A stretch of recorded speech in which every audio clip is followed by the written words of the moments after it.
সোয়া 8টায় আমি ঢাকা থেকে রওনা দিয়েছি। তখন আমি গুলিস্তান পিরিয়ামিনি মার্কেটের সামনে সোয়া 8টা। তো আপনাদের চলে আসছি।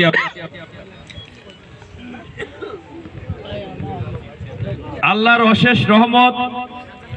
পাশাপাশি এই এতগুলা কথা বললাম শুধু একজনকে ধন্যবাদ দেওয়ার জন্য এবং তার প্রশংসার জন্য, সেটা হচ্ছে আমাদের মাতৃ সমতুল্য নেত্রী জননেত্রী শেখ হাসিনা।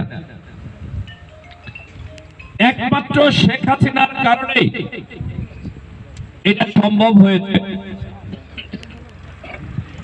এবং এই যে আমাদের যে রাস্তাঘাট গুলা পদ্মা ব্রিজ তো তিনি করেছেন, পাশাপাশি রাস্তাঘাট গুলা করেছেন, এই রাস্তাঘাট গুলার কারণে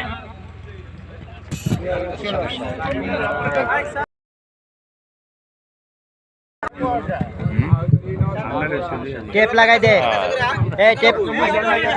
আচ্ছা, এই রাস্তাঘাট গুলো করে দিয়েছেন আমাদের প্রিয় নেত্রী জননেত্রী শেখ হাসিনা। আমরা এই যে রূপবাবুর হাট থেকে শর্টকাট পালের